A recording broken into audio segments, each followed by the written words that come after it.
Okay, so 2000 XP again. This seems to be our normal running capacity for right now, with everything and the boost.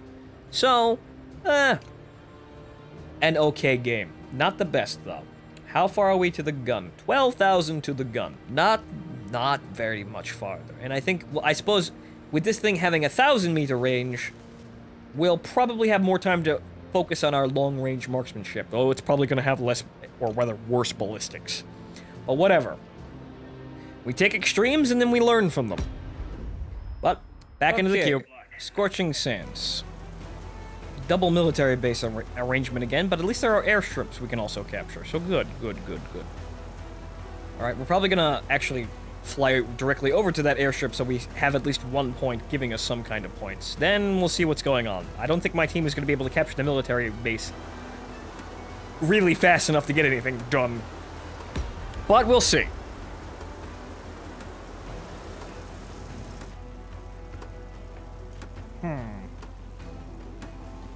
Especially when I'm apparently the only player on my team. That's... well... I suppose we'll start seeing this more commonly when we start getting up higher in the tiers. But it seems like, right about now, everyone's hanging around tier 5 to tier... well, tier 1 to tier 5. You are approaching the front line. When you start to get tier 6, off we go. Things, well, start to quiet down a little bit. Not everybody's got the grind up yet. And honestly, the game is very fun down there, so I wouldn't blame anybody for deciding to stay down there just because it was fun. But I want to see what jets are like, just so we can say if jets are worth it or not. Can they make a game with tier 10 gameplay that I actually enjoy just as much as the low tier? I don't know. World of Warplanes and World of Warships has failed. Rather, World of Tanks and World of Warships has failed. I don't know what's going on there. I think my brain is trying to write World of Tanks out of my head and replace it with this game. My subconscious is just trying to forget it all. But War Thunder has really terrible end game content. World of Tanks has really terrible endgame content. World of Warships also has very terrible endgame content. Can World of Warplanes do it, though? We'll see. Because right about now, this is pretty fun. It doesn't look like the gameplay significantly changes, and for once, I think that's a good thing. So I may actually enjoy playing my tier 10 planes whenever I get to them. Especially if they're this effective just at tier 10. Oh boy. However, I should probably stop talking and concentrate on hitting the damn targets with my gun. There we go.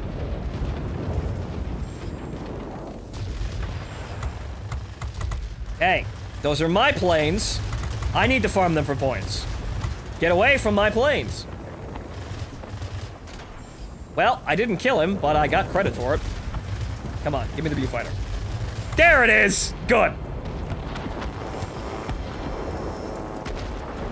Donk! Of 1 damage. Uh-oh. Ah! Fire! Uh-oh. Uh-oh. Uh-oh. Oh. Ow. I couldn't put out the fire. Ah, my Stalin wood, it burns. Oh well. This is why it's good to have a game with respawning, because that is less annoying.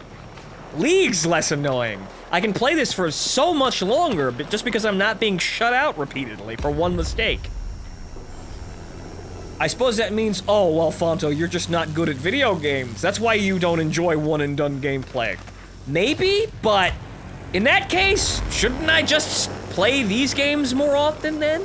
I mean, you can have your super-duper skill-based gameplay. If I don't enjoy it, I shouldn't be there, I suppose. Then again, honestly, I don't think it's a very good thing to begin with, and I think things could be done a lot better. I can take one and done just as long as it's actually, you know, not sitting around and staring at people all day long, which is what usually World of Tanks runs into. World of Warplanes, or World of Warships. A little bit more variance, but really about the same thing. You're just kind of standing around. You don't get close to anybody, unless you're a destroyer, in which case you get close to somebody and you're invisible, which, well, makes actually advancing into places quite deadly, so you don't actually go near anybody. So you all stand around and try to poke at people from very long range. This is probably the only wargaming product that does not have aggressively annoying passive play.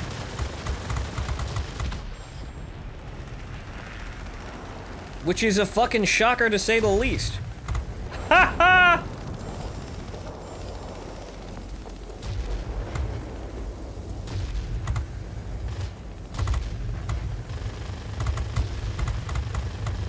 I keep actually forgetting to use the damn 50 cal on the nose, but I'm trying to keep the cannon from overheating most of the time. Oh, hello there. I need more range practice anyway. No. No, nah, he's out of range now.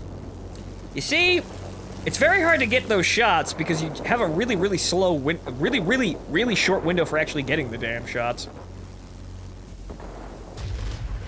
And you can hit the broadside of a fucking bomber. That's not terribly difficult. It's a huge fucking plane and it's moving slowly. The real skill comes in with hitting fighters. Slow-moving, or rather, fast-moving tiny targets. That's where we need skill and a little bit of finesse to actually pull this through. Where are the damn planes? All the way up there. Well, we're not fucking getting them all the way up there. And we still haven't captured this military base. Okay. There it is. I was gonna let this Ju-88 slip into the base so I could actually get capture points off them, but, well, now I just gotta kill you because you're here.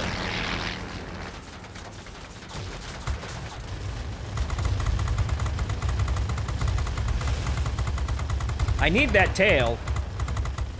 I'm pretty sure that shot that I fired directly into his ass missed. Which is kind of annoying, but also it exemplifies dice rolls. Air supremacy achieved. I would not be surprised if the actual ballistics mechanics for the guns are entirely dice roll based with some aim. But in terms of hitting the cannon, the heavy caliber cannons, they are more dice roll than normal guns. Keep it up. Victory is almost ours. I would not be shocked. I would actually be relieved. Oh, what? Whoa, whoa, why? God damn it, I needed that. That's his fucking tail gunner shooting at me. Hang in there. Well, you'll soon be we're done. From support. I say again, support will not be available. Didn't get very much done, Great but job today. Oh well. We'll be waiting for you back home. Still top of the game again. Very nice. Well, back to hangar.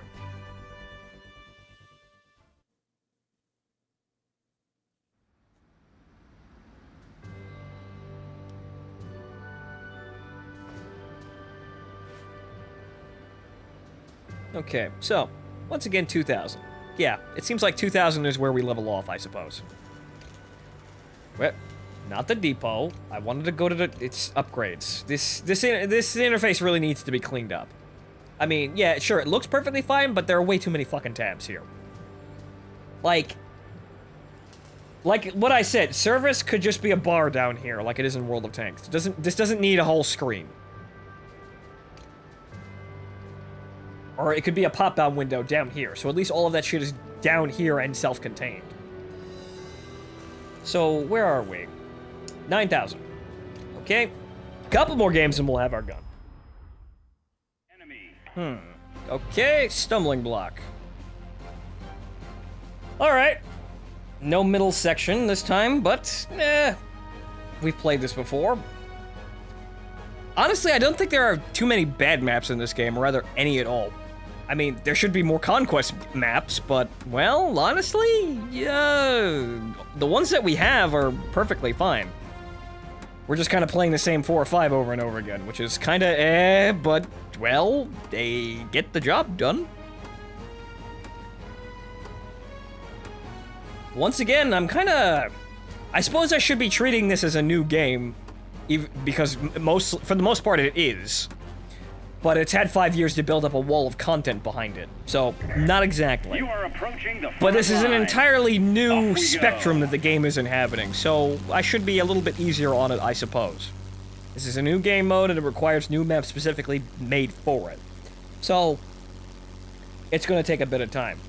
But, well, now we just gotta sit around and, well, I suppose readjust to doing the things that I was doing for 5 years in World of Tanks since 2011. Just kind of sitting around, playing, waiting months on end for updates that bring in new stuff, things to look at, and things to do, and things to grind for. Gotta get back into the groove, I suppose. The groove of waiting for Wargaming to do their shit. Hopefully they're gonna expand the World of Warplanes team now after this, because you know what? It deserves it now. It's probably the best game that they have right now. Uh-oh. Yeah! Oh.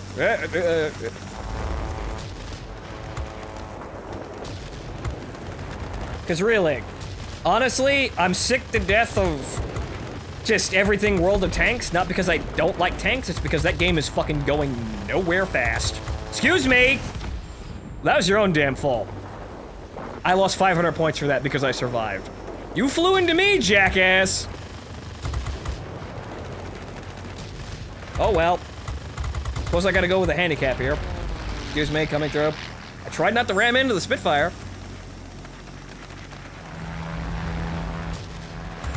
Thud! Like I say, I was in the sandbox of World of Tanks. I saw many, many changes coming to that game, and all of them were basically on par with World of Warplanes 2.0 in terms of good. Almost none of them made it through because people were whining and bitching and wanting to have a still... They wanted minor changes that they were never going to get, while just outright refusing good changes for the game in a broad way. And so, well, they lost me in that, because you want to play a shit game? Fine, play a shit game. But if you want me to have fun in your medium tank gold round shooting metaverse, yeah, I'm not going to. The only thing that was keeping me there was, I suppose, you know, the hope that it would get better, but honestly, right now, I don't want to go back, and there's part of me that wants World of Tanks to be a game so I can, a good game so I can go back, but in terms of going back and playing exactly the same game that I left, I'd have no strong urges to do so. Be cautious. Change is good. You should embrace change. You should question change, but you should also recognize when it's a good thing. World of Tanks did not recognize good change, and so therefore the game is gonna stay as shit as it is. Or rather, you know, the way that it is right now for a long time. If ever, really. Right now they're testing the HD maps on the sandbox, which are nice. However, they don't change the actual fucking annoying gameplay. They don't make gold rounds less obnoxious. They don't make medium tanks more meta than heavy tanks in most situations. And I know a lot of people will line up to bitch at me. It's like, oh, it's not that bad. It is. And those are the people that want to play that one particular type of game. If you want to play that one particular type of game, I suppose World of Tanks is fucking heaven for you right now. But if you don't, yeah, you're gonna have to sit there and bitch and whine, you know, sit there fighting these people that are bitching and whining about things that don't matter. World of Warplanes has got a fresh start, and I hope they actually, well, make good on it.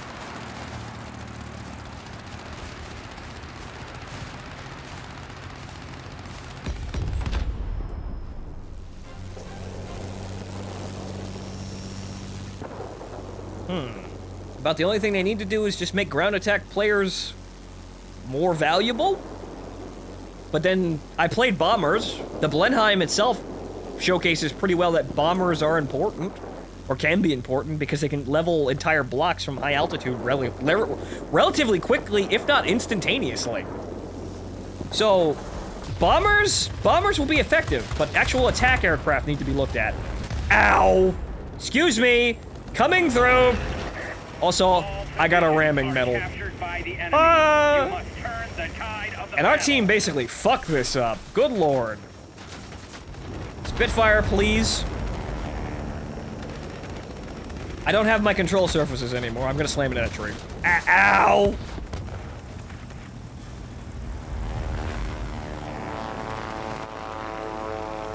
I'm probably gonna hit the ground. Nope, nope, still fine. They've almost got us. I still died though. I managed to get him stuck there turning on that mountainside, so maybe he's gonna get shot full of holes, but we already lost this game. There's nothing I can do to really bring this back. Oh well.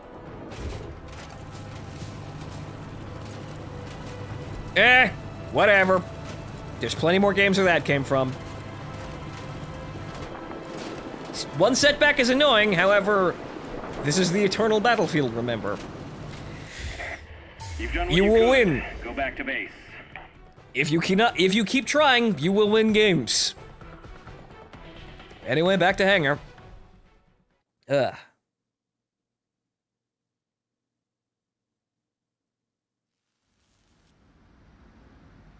But yes, once again, I suppose the paradigm of the eternal battlefield, if I'm using that word correctly. We are immortal gods fighting for, well, imaginary currency, some power, but power that is balanced by other people having to fight people also have the same power. It's not like any one player has an advantage over anyone to an obnoxious degree. So about the only thing we lose when we play the game and don't win is pride that we didn't do it perfectly. But, well, nobody does that. So I suppose that's the wrong thing to think about. But, well, hey, at least we're doing pretty well in money now.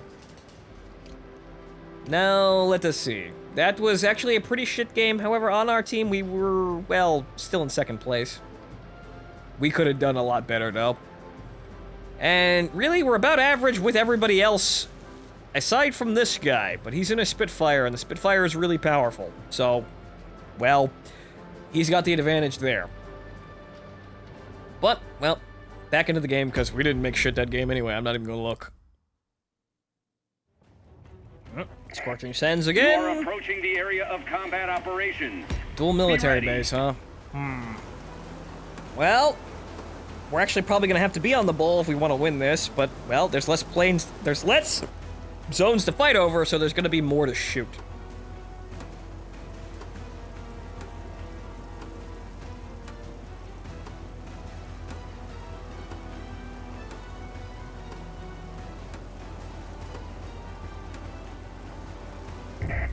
Pilots, get ready for action. Let's go. There's that the mouse cursor bug again. That's kind of annoying. Well, let's see here. I don't know why all of our team members aren't going just to the one of the military bases, but that's the bot behavior for you. They're probably gonna slide into the center as soon as we start spotting things. Right? No, they're going for that military base. That is really fucking annoying. But oh well, we'll figure it out.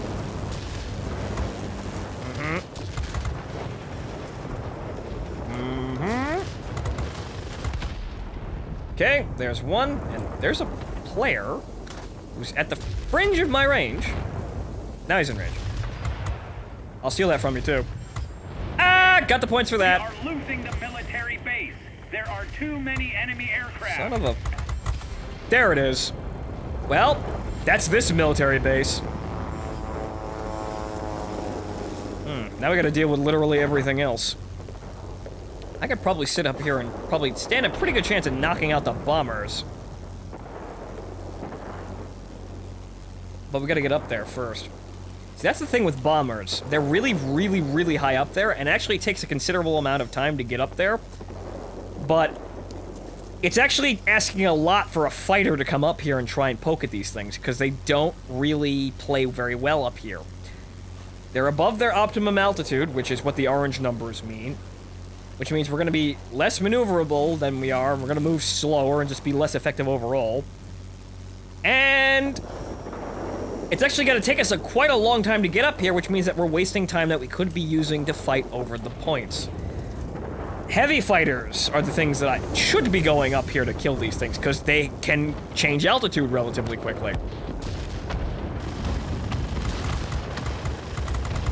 But we could hunt bombers, but, well, the other gameplay facets are forcing us to, well, concentrate on other things. But it is nice to see that bombers aren't basically sitting ducks. The game does actually cater to them to actually give them a role, which is something War Thunder hasn't really come up with. Ow! Yes, I know, the bombing, yeah, like, the bases, but those are mainly Those are mainly actually put in there to stop bomber players from winning the game.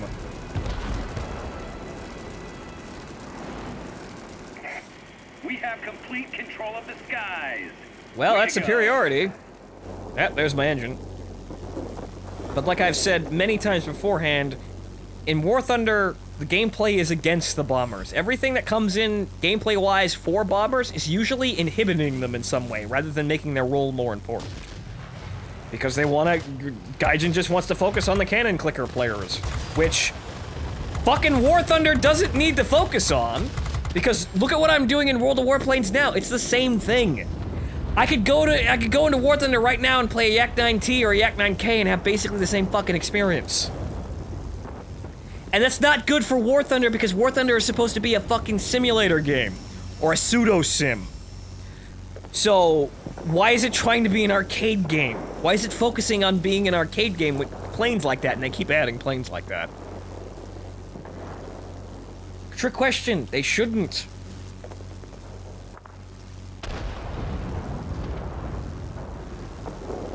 But, well, you tell Gaijin that they should actually make their game, you know, not shit. It's another game I've lost my fucking patience for. Sitting there, waiting. Playing bombers.